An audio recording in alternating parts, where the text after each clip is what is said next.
I would love to hear Joe Biden and John Fetterman have a conversation between the two of them on anything, because I think it would be completely unintelligible. Who do you think would win at checkers right now? Oh, I give the edge to old man Biden. I'll tell you. I think Biden probably cheats a little bit, but he probably wins. Biden versus Fetterman in a chess game would be riveting. Clay, neither of them know how to play chess. All right, it's checkers, buddy. That's probably true.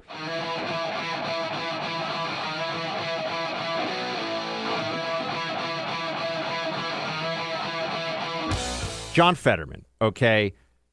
Karine Jean-Pierre has come forward to say that the president, Joe Biden, who is also of questionable cognitive stability, is telling everybody, don't worry, John Fetterman is just as capable as he has always been. Play clip 9. Speaking only about the president's personal conversation with Lieutenant Governor Fetterman, the president has found him to be an impressive individual, and who is just as capable as who's just as capable as always, and who's carrying out his office. He's currently the Lieutenant Governor of Pennsylvania, as we know, and he's doing that with great ability and heartfelt concern for the people of the Commonwealth.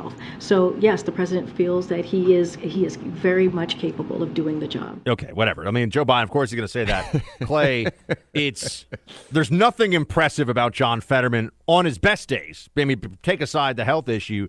And here on the policy matter, you're just talking about how at the state level, what's really going on. What are these Democrats that are complaining so much about Roe, and they don't want to talk economy, they don't want to talk crime, they don't want to talk border? What do they really believe? Here is John Fetterman, in his own words, on, is a baby at 9 months a baby? He's not sure. Do you support any restrictions on abortion? I don't.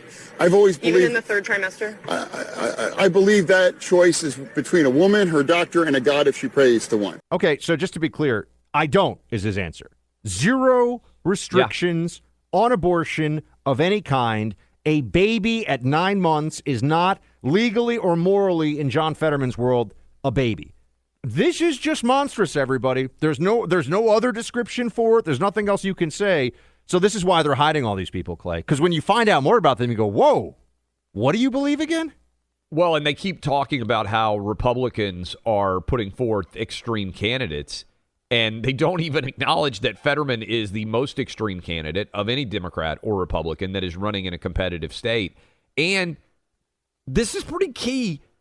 He's not physically capable of doing the job. In addition to being a disaster on every policy issue, he can barely speak. His wife right now, Buck, is demanding that NBC News apologize because the reporter was too mean to her husband in reacting to his feebleness in his post-stroke life. And let me just say this to everybody out there. You talked about women. If you truly loved your husband, wouldn't you want him not to take on one of the most stressful jobs in America when he's recovering from a stroke? Like, if you are so in love and you want your husband to live for 25 more years and be with you all the way through your sunset years, the fact that she is not out there advocating for her husband's own best health-related issues, and that she's lecturing reporters who are pointing out what their job should be, can this person do the job? It's actually indefensible to me. Well, I mean, it really is, Buck. It harkens back to the Maoist Cultural Revolution in China, where family members were turning on family members, turning in family members, all about the cause. Whatever you have to sacrifice for the cause is just fine. In fact, the term that we use, brainwashing, comes from, it's transliterated effectively from the Chinese, washing of the brain, which is what was occurring during the Cultural Revolution to make people within families give up, turn on their own family members. Because that's, if you're really, my point here, Clay, is if she's as devoted to wokeism and leftism as she's supposed to be, her husband doesn't, her husband's best interest, that's irrelevant. The cause is all that matters. And I think we see that with a lot of these Democrats. We were just talking about how awful of a candidate John Fetterman is. Even CNN is now going after Fetterman for lying as a part of his campaign. This is a headline from CNN, CNN.com. John Fetterman said he's, quote, always supported fracking. He previously said, I don't and never have. That is from CNN Politics. So that is a direct refutation of that argument. And we just played Karine Jean-Pierre trying to defend John Fetterman as a candidate.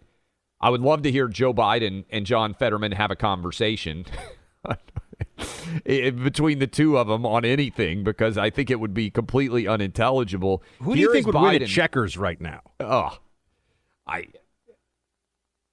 give the edge to old man Biden. I'll tell you. I think Biden probably cheats a little bit, but he probably wins. Biden versus Fetterman in a chess game would be riveting. Clay, neither of them know how to play chess. All right, it's checkers, buddy. That's probably true. So here is Biden.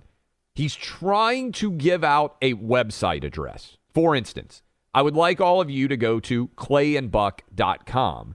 You'll note that I don't say, I'd like all of you to go to clayandbuck.com, because I don't think that would work. I don't even know what happens if you type that in. Joe Biden, if you put it on the teleprompter, he is Ron Burgundy. He will read whatever is there, even if it's the dot in a website address. Listen. If you get any questionable calls, please tell us by going to report fraud, DOTFTC.gov. DOT. It doesn't work if you type in DOT. Probably this is mistyped in his teleprompter, but the fact that he wouldn't see it and recognize it is just evidence that if you put it in the prompter, Biden will read it. He's Ron Burgundy, and all of these snafus, all of these gaffes, all of these mental failures just continue to stack up in such an uncomfortable way, because as you pointed out, Buck, we're right now living in a world where there may be 20 or 25% chance of nuclear war, and we got a guy who can't even give out a website address. I mean, can you imagine the phone call comes in from the chairman of the Joint Chiefs of Staff? It's, 4 o'clock in the morning, U.S. time. Biden answers, it's, Mr. President, I regret to inform you that there has been a tactical nuclear weapon deployed in the outskirts of Kharkiv in eastern Ukraine. And he's like, come on, man. I mean, Putin, stuff. Yeah. That is who is in charge of the country, everybody. That is the guy who is calling the shots right now and for whom they carry the nuclear football. I'm just telling you, this is not safe. It's not a good idea. They talk to us endlessly about how Trump needs to be removed by the 25th Amendment, and just talking to North Korea means that Kim Jong-un is going to nuke Hawaii. Remember all that? Oh, yeah, all the of course time. I do. World War we had III no war. trended all the time whenever Trump did anything that the blue checks decided was dangerous. Trump is the last president I can think of in, how many years not to start, how many administrations not to start a new war? Think about this. We had Trump on right as the Ukraine invasion happened, and I don't even see hardly very many Democrats arguing it anymore. Ukraine would have never gotten invaded if Donald Trump was president instead of Joe Biden. I don't think there's any doubt. And it's just shameful and pathetic, frankly, where we are as a country. I just feel like the Democrats, they've entered a whole new phase.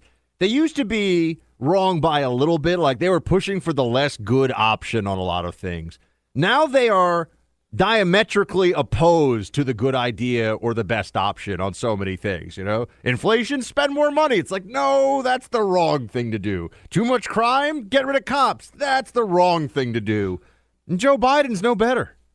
Every single thing Joe Biden has done, everything he's touched is worse. Ultimately, this is an economy election. James Carville was right in 1992. It's the economy, stupid. But think about how unbelievably bad as an elected official you have to be to make every single thing in the country worse based on your decision making. Because that's where we are with Joe Biden. Joe Biden just had a rally, and I want you to listen, Buck. I don't think you've heard this. This is the final 10 seconds of Joe Biden's speech. And there's nothing beyond our capacity. So vote, vote, vote. God bless you all, and may God protect our troops. Thank you. I'm sorry.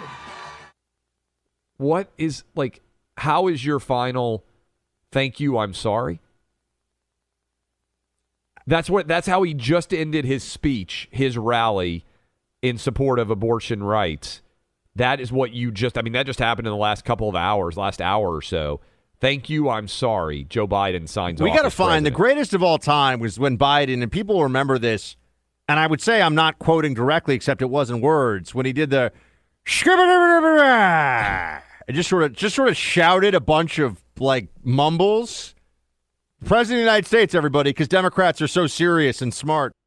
20 days tomorrow. We are going to continue to track it down 3 weeks from today. Make sure you're registered. Make sure you get your votes in. Many different states out there where you can go vote right now, including Georgia, which may end up being the biggest battleground of them all. In the Senate, the trend lines are great, but ultimately, Buck, as you well know and I well know, it requires you to be willing to go out and make sure that your voice is heard. And if you do, I believe we are right now building towards an all-time epic red wave of final success. Get out and vote.